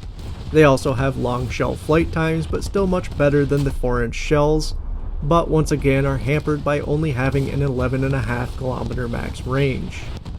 The high explosive shells from these secondaries have a large explosive filler and are good for taking out deck modules and lightly armored secondaries on enemy ships, while the semi-armor piercing shells are somewhat lacking in penetration, but still have a large filler, making them rather destructive when they do find a spot to penetrate.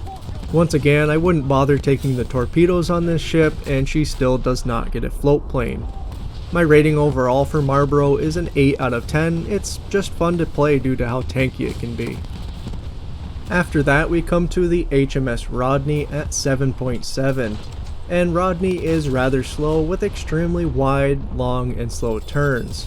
Good luck if you ever have to turn out of a fight with this ship because it is going to take you forever. And if you're thinking that you can just reverse out of a fight, she is rather quick to reverse, but when you are reversing she barely turns, so you will never be able to maneuver when she is moving backwards. As far as Rodney goes for survivability, her hull is armored like the early battleships, with only critical components having armor protection and set well below the waterline while the rest of the hull is unarmored. Rodney does have strong belt armor, especially when it's angled, but it is not very tall, which makes penetrating the ammo elevators directly rather easy. The turret faces and elevators on the ship do help though because they are armored fairly well. The top of the armored box around the magazine is rather thin and easily penetrated with plunging fire, and the armor below the belt under the waterline is extremely thin, which really does not stop anything that dives below the waterline. The bow on this ship is semi-long, but it doesn't tend to act as spaced armor due to the lack of armoring and the flat front of the armored box around the turrets and the magazines, which leads to quick ammo hits similar to USS Wyoming. It is fairly easy to find the ammo on this ship with the turrets all crowded together, especially if it's broadside, as its sides are massive flat targets, which makes it easy for shells to penetrate. Much like her predecessors, Rodney gets no torpedo protection, though she can tank them as long as they don't hit near the turrets. She does, however, not handle elevator or turret fires well, and a couple fires will detonate the shell rooms, causing you massive flooding, damage, and a loss of firepower. And Rodney does tend to lose its hull segments rather quickly, though it sinks extremely slowly when the hull is actually compromised. As far as defending yourself from planes, Rodney's anti-aircraft firepower is moderate, but it is effective, though the superstructure tends to block most of the effective guns in lots of angles. And her 4.7-inch anti-aircraft guns will engage large ships, though they won't really help you deal any damage. The crew on Rodney is rather low for a 7.7, being more on par with a 7.0 battleship, though you don't tend to lose them fairly quick and tend to actually lose the hull sections before you lose all your crew. As far as the main armament is concerned, you get 3 triple 16-inch guns with 2 super firing and 1 directly behind them facing forwards, all on the bow. These have good firing angles to use all 3 turrets, but showing the 3rd turret can limit the belt armor's effectiveness against on-par battleships, leading you to lose a shell room fairly quickly. They do have good rotation speed, however, which makes them fairly workable if you have to change sides. The guns themselves have a slow rate of fire with a 40-second reload, and the shells are slightly faster than the previous ships, but are still rather slow and tend to plunge even at closer distances. And to round it all off, they are very inaccurate guns, which makes them very frustrating to use at times. The high explosive shells from these guns have a massive filler, and once again are great for nuking deck modules and possibly causing flooding, and the armor piercing shells have good penetration and large fillers that can cause lots of damage, but they are fairly finicky to penetrate. They are at least slightly more consistent than the 15-inch guns that we will be discussing next. I do suggest taking mainly the armor piercing and hoping the accuracy and penetration cooperates with you each match. Rodney gets 6 twin 6-inch secondaries with 3 per side at the rear of the ship, and these are basically the same guns as Marlboro, but they only get semi-armor piercing ammo, have a long 14-second reload, and are very lightly armored turrets, making them easy to knock out. You will tend to only use 2 of these turrets though, as you have to be broadside to use all 3 on the side of the ship, and I don't think I need to explain why that is a bad idea. These turrets do have a workable traverse rate though, and are fairly decent to use. Rodney does also get 2 hull-mounted torpedo tubes on the bow, angled slightly off-center. The torpedoes are good with a max range of 13.7 kilometers, and I tend to bring them along just to spam out or for close brawls. I wouldn't suggest using the torpedo mode modification though, as it just makes them really slow. And last but certainly not least, you do get a float plane to help scout and snag objectives in case the battle is way away from you. My rating overall is a 5 out of 10 for her. I really want to like this ship, but I really can't bring myself to. After that, we come to a ship armed with the 15-inch guns that I just mentioned, and that is HMS Repulse at 7.0. Now this ship is fast and will keep up with the slower cruisers, and she also does respond to the rudder decently well, but on the downside she has slow and wide turns that take forever to complete, though she does have a better turning circle than Rodney, even if that doesn't really say much. Her hull is mostly covered in moderate to light armor, which helps defend against cruiser fire and against some of the early battleships, but against anything on par or larger it really doesn't offer you much protection. She lacks deck armor around the main turrets and has fairly weak ammo elevator armoring, which makes them fairly easy to penetrate for enemy ships. And while you can use the bow as spaced armor, it only really works up close, as any plunging fire will lead to punishing hits to your main battery and ammunition. On top of that, Repulse's foremost and rearmost magazines are barely protected by armor and are very vulnerable to diving shells. Her critical components and ammo are under the waterline but not very deep, so it makes them very vulnerable to any diving shells with sufficient penetration. So even at those closer ranges, if you're against a ship that can sufficiently utilize diving shells, you're still going to take a beating. She does get torpedo protection around the engines, and she does take torpedo hits well, unless they do strike near the magazines. And like many of these later British ships, Repulse is very resistant to turret and elevator fires, and can burn repeatedly without exploding, which is very handy when your ammo elevators aren't really that protected. Her anti-aircraft armament is effective, though the 40mm guns can be blocked by the superstructure at many angles, and she does also have a few 102mm guns that will engage large ships, though I wouldn't expect much damage to come from them. Her crew count is above average for 7.0, and it makes her feel very survivable to repeated light damage, which makes her good for bullying cruisers, but not so good for fighting other battleships. As far as her main armament goes, she gets 3 twin 15-inch main guns, with 2 super firing on the bow and 1 on the stern. These are basically the same guns as Glorious, but I will be going over them again, as these guns encounter much different ships at this higher battle rating. Repulse's turrets do have good firing arcs both to the forward and to the rear, but they do have extremely slow turret rotation, so if you do have to switch sides, it's going to be rather painful for you. She also has a below average rate of fire with a 35-second reload, and these guns are very inaccurate. The inaccuracy feels even worse due to the fact that you only have 6 main guns. You don't get the extra firepower to make up for her inaccuracy. The shell flights from these guns are similar to the other British battleships and feel long and slow and tend to plunge even at close range, which forces you to always aim for deck penetrations, and it makes them very hard to hit maneuvering targets, especially at these longer ranges. As far as the shells you get for these guns, the semi-armor piercing rounds have a massive explosive filler and okay penetration, but they have an extremely short fuse time. Basically, they are the opposite of the 13.5-inch guns. They are extremely hard to deal damage with against armored targets, and while they can cause flooding against lightly armored sections, it's not always the easiest to do. I don't suggest taking these after the stock grind. As far as her armor piercing goes, Repulse gets two options for armor piercing, and the second option is just a small upgrade in penetration, which is the shell I suggest to use, obviously.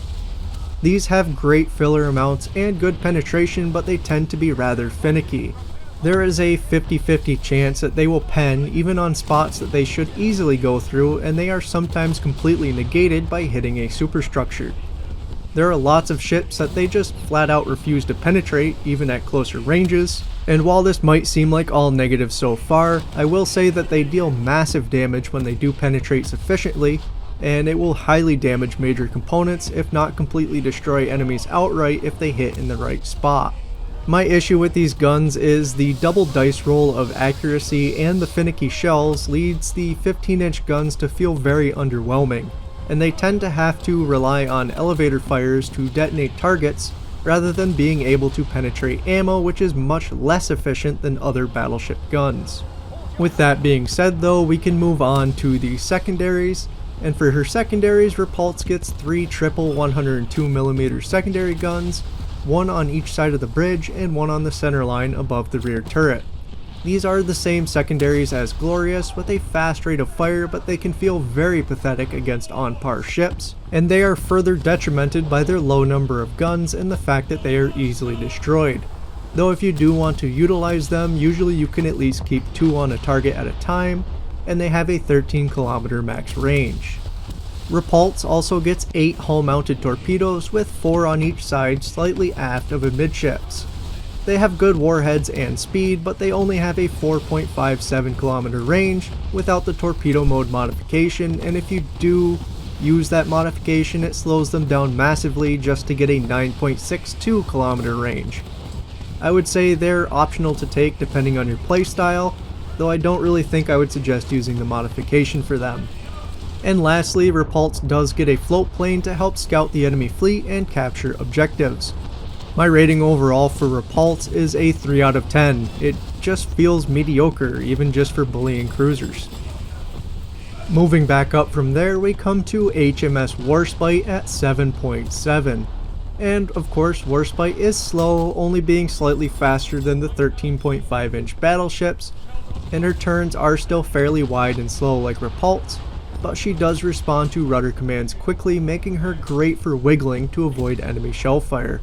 And this wiggling even works well in reverse, as unlike some of the previous ships, she does actually turn in reverse. As far as her survivability, Warspite has thick belt armor that covers critical components well, and can give most battleships trouble when it is angled. Most of the hull is covered in moderate to light armor and can resist secondary or cruiser fire. She does, however, not have any deck armor around the main guns, which leads them to be very vulnerable to plunging fire, and leads to some of the guns and elevators being easily destroyed an awful lot. Her critical components, however, are placed well below the waterline along with the ammo, and behind heavy armor plating, which does protect them very well. 8.7 battleships, however, will tend to penetrate the entire ship easily, so I would suggest using your maneuverability in order to avoid these. Warspite does also get torpedo protection, and she does take hits well from them as long as she's not hit directly on the magazines. Like many of the other high-tier British battleships, she is also extremely resistant to turret and ammo elevator fires, and can tank many fires without exploding. Warspite also gets a decently strong anti-aircraft suite, despite it being mostly made up of lighter 20mm guns. She also gets a couple 4-inch anti-aircraft guns that will attack large ships, though I wouldn't expect them to contribute much damage during your battles. Her crew is very small for 7.7, being more on par with the 7.0 battleships, and she does tend to lose a lot of crew at first, but the last 45 to 55% are extremely hard to kill without penetrating critical modules. This makes her feel very tanky despite the early losses of crew. As far as her main battery is concerned, she gets 4 twin 15-inch guns with 2 super firing on the bow and 2 super firing on the stern. These are the same guns and shells as Repulse. These guns have good firing arcs, allowing all the guns to be on target while the ship is heavily angled, which helps you bait shots into your belt armor. And she feels a lot more accurate than Repulse, but this is mainly due to the extra turret, as she is still rather inaccurate with finicky shells. Warspite's tankiness, however, lets you push up close and force the guns to perform better. As far as secondary guns go, Warspite gets 8 6-inch casemate secondaries with the same guns and shells as Enterprise. While I do like that they are 6-inch guns, 4 of them on each side does feel rather lacking at times, and they can't shoot much past broadside to the rear, but they do have great forward firing arcs, which makes them rather useful when you are advancing on targets. They do, however, only have a 13km max range, which can hamper you at times. These secondary guns do have an extremely slow traverse speed, being on par with the main guns, and a 10-second reload, which can feel slow but is decent for the caliber. The high explosive shells from these guns do have a great filler and can take out deck modules well, while the semi-armor piercing shells have very good penetration and a good filler amount, and can pen battleships in spots with light to moderate armoring, and I do suggest using these for the most part. And last but certainly not least, Warspite does get a float plane in case you do have to send it off to go capture an objective. My rating overall is a 7 out of 10. I like Warspite, even if her guns don't always like me. And now we come to the HMS Prince of Wales at 8.0. This ship has similar speed to Warspite with a similar quick rudder response, making her pretty good for dodging some fire, and though her turns are wider turns than Warspite, they aren't really that bad for her larger size. Though she does not turn when she's in reverse, so you have to keep that in mind when you're pushing into the enemy team.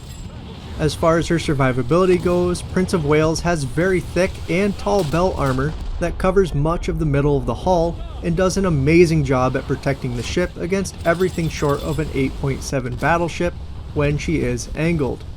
She does have an armor layer just below the deck, but it still leaves the ammo elevators somewhat exposed, and you do tend to lose the guns or elevators when taking battleship fire. Ammo and critical modules are placed deep below the waterline and extremely well protected with armor.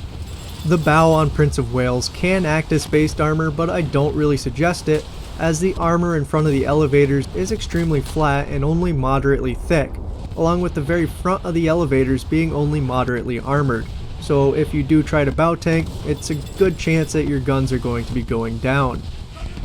Prince of Wales has no torpedo protection, but the thick belt armor can tank some torpedoes. And once again, she is extremely resistant to turret and elevator fires and can tank many fires without exploding. She also gets great anti-aircraft firepower that chews up nearby planes rather quickly. Her crew, however, is rather small for her battle rating, but she can take a lot of fire without losing any crew, making her extremely survivable. She tends to actually lose her hull segment durability before sinking from any crew loss. As far as her main batteries are concerned, she gets 1 twin and 2 quadruple 14-inch guns, with the twin super firing over a quad on the bow and the other quad on the stern. These guns have the same extremely slow traverse speed as the 15-inch guns and the same below average reload speed of 35 seconds. These turrets do have okay firing angles, but you do have to show a lot of broadside in order to swing the rear turret out. I suggest waiting until the enemy fires before you unangle in order to utilize the third turret. I would say the biggest downside of this turret setup is the fact that if you have one of your quad guns knocked out, it's a massive firepower loss as you lose almost half your guns in just that one turret. These 14-inch guns do have similar slow plunging shell flights as the other British battleships, along with their poor accuracy, though I will say that the tankiness of Prince of Wales does let you get extremely close to enemies and negate the inaccuracy of these guns. As far as the shells from these guns are concerned, the high explosive shells are rather weak for British high explosive, but they still do have a decent filler and can decimate deck modules. The armor piercing shells, however, have slightly less penetration and filler than the 15-inch guns, but they really aren't that much of a downgrade. They are still rather finicky with penetration, but the fact that this ship is able to tank everything and get close does help fix that. The secondaries on Prince of Wales consist of 8 twin 5.25-inch secondaries, with 4 on each side of the ship in the amidships position. These are Dido's guns and shells, and they have a fast traverse speed, fast 6.7 second reload, and you can usually keep at least 3 on target unless you're showing a lot of broadside. The shells from these guns do have a semi-long shell flight time, but they are better than the other British secondaries in the line. As far as the shells themselves, the high explosive shells are somewhat light on filler, but they can still help damage deck modules. And the semi-armor piercing shells have good penetration and enough filler to make them useful for taking out light targets or battleship secondaries, and I would suggest using the semi-armor piercing shells, at least in my opinion. These guns are bugged currently, as on a broadside 2 of these will overshoot the target and 2 of them will undershoot, which sucks because they are actually useful secondaries for once. And last but certainly not least, Prince of Wales does get a float plane to help capture points and scout in case she needs to. My rating overall for Prince of Wales is an 8 out of 10. Sit back, sip your tea, and just watch the shells bounce off. Up next we come to HMS Hood at 7.7. And Hood is very fast for her size, keeping up with most cruisers, though this can get you in trouble if you overextend. Hood does respond to rudder commands well, but she does also have wide turns and she lists very heavily in them, blocking the guns from targeting, which can be somewhat a pain when you're trying to dodge enemy fire. As far as her survivability goes, Hood has a very thick armored belt, but the belt itself is very short while the rest of the hull is rather lightly armored, with lots of very thin internal armoring. She does tend to be damaged fairly easily unless shells do hit the belt, even by heavy cruisers. She has very light deck armoring that doesn't really handle plunging fire particularly well, though her ammo and critical modules are placed well below the waterline. They aren't the deepest, but it does keep her fairly survivable. She does have a long bow that can act as spaced armor, but the armoring around the forward turrets does tend to fail fairly easily due to being light and flat. Hood does also have decent torpedo protection and can tank hits from them well if she isn't hit in the magazine. And like many of her other British compatriots, she is very resistant to turret and ammo elevator fires and can tank multiple fires without exploding. Hood's anti-aircraft is rather light, but she can still swat down planes decently well. The real problem with these anti-aircraft guns on her is her anti-aircraft rocket batteries are modeled and can be lit on fire, but they do not actually function in game. They're basically detrimental cosmetics. Hood does have a below average crew count for 7.7 and tends to lose crew fairly easily until around 50 to 60%. After that, they become very hard to kill without destroying critical modules, which can make her feel rather tanky. Moving on to her main battery, she gets 4 twin 15-inch guns with 2 super firing on the bow and 2 super firing on the stern.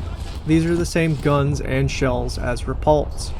These guns have good firing angles, allowing you to angle easily while engaging. They are still, however, slow, inaccurate, and very finicky with penetration. Hood's secondary battery consists of 7 twin 4-inch secondary guns, 3 per sides amidships, and 1 centerline above the rear turrets. These are Vega's guns, turrets, and shells with slightly higher fire rates. They are easily destroyed and weak, and these poor guns are tired at 7.7. I mean, they're the same as a reserve destroyer. Usually, if you do want to use these, you can keep at least 2 on target, 4 if fully broadside, or 5 at certain angles at very long ranges. You just have to keep in mind that they take a long time to get to their target. Hood also gets 4 hull-mounted torpedo tubes with 2 per side amidships. These get the same OK torpedoes as Orion, and they are optional to take depending on your playstyle. They are, however, weirdly modeled as double tubes, but they only act as single launchers, so it's possible that they are bugged. And Hood also doesn't get a float plane, which isn't as much of a detriment because, like I said before, she is quite fast. My rating overall for Hood is a 5 out of 10. She is weirdly tanky while not being tanky at the same time.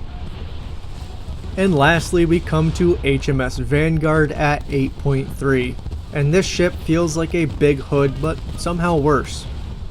Vanguard is fast for her larger size, being on par with Hood despite not being a battlecruiser, and she does turn well and respond to the rudder well despite her size, but she does have a massive turning circle that you do have to account for if you're trying to actually 180 this ship. As far as Vanguard's survivability goes, she does have a similar armor scheme to Prince of Wales, but with a slightly thinner belt, so a lot of this will sound like a repeat. Her belt is thick and tall and covers much of the middle of the hull and does a great job of protecting the ship against everything short of an 8.7 battleship when it is angled. She does have an armored layer just below the deck, but still leaves much of the ammo elevators somewhat exposed, and this tends to lose you the guns or the elevators when taking battleship fire. Ammo and critical modules on this ship are placed deep below the waterline and extremely well protected with armor, and the bow can act as spaced armor on this ship. There is one major detriment to her setup, as while I said most critical components are deep below the waterline, her shell rooms are barely below it and easily struck by enemy fire. These shell rooms also tend to explode quite frequently from ammo elevator fires, while the magazines do tend to survive multiple fires and of course the shell rooms exploding. The shell rooms being so prone to exploding does suck because it can put you down a turret for the rest of the game, or if you're unlucky, multiple turrets, which compound some of the other problems with this ship. Continuing on though, Vanguard does not get any torpedo protection, but she does tank them quite well on the belt armor, as long as the magazines and shell rooms aren't struck, because those will just explode. If you do hate planes though, I would suggest this ship because she has a brutally effective anti-aircraft suite and is covered in very good 40mm anti-aircraft guns that will absolutely tear up anything that happens to fly near you. Vanguard does get an above average crew size, and she does tend to be very survivable with them, so it is a toss up each game if you'll die from flooding, crew loss, or hull segment destruction first. As far as her main batteries are concerned, Vanguard gets 4 twin 15-inch main guns with 2 super firing on the bow and 2 super firing on the stern. These are the same guns as Repulse, but they do get improved armor piercing shells. Sadly, these guns are still inaccurate, but they do get better velocity than the previous 15-inch guns. They do, however, still plunge at range, but they do less so at closer ranges, making them a lot more user-friendly. The guns and turrets themselves have decent firing angles, though you still have to show a lot of broadside in order to fire all the guns. The raised bow can also block the forward guns at closer ranges, so you have to keep that in mind if you intend to brawl with this ship. As far as the actual shells, the semi-armor piercing shells are the same as the previous ships and not very good despite having an extremely large filler. And you get 2 choices of armor piercing, one being the standard second shell of the previous 15-inch ships, and one being an improved version. The improved shell keeps the same great filler amount while having a higher velocity and significantly more penetration. They still can be finicky at random times, but they are a massive improvement in consistency. They are way more effective at dealing with other battleships, short of 8.7s and some other 8.3s. As far as your secondaries go, you get 8 twin 5.25-inch guns, and these are the same guns and shells as Dido's primaries and Prince of Wales secondaries. Vanguard gets 4 of these per side with slightly better firing arcs than the main batteries when you're engaging with all 4 turrets. And lastly, Vanguard does not get a float plane, so you cannot use that if you want to go grab a cap zone on the other side of the map. My rating overall for this ship is a 6 out of 10. It feels like it should be an 8.0 with just how often the shell rooms explode. So just to wrap it up at the end of this line is weirdly different in playstyle to the other lines in the game, and it really doesn't seem to pay off in the end. This line has great port music, terrible camo schemes, and a few fun ships along the way, but it can be really frustrating at times and lacks a significantly powerful end-of-the-line ship to be proud of earning. I look forward to doing the Russian line next and not being able to pronounce any of those ships' names. Good luck out there guys, and I'll see you in the next one.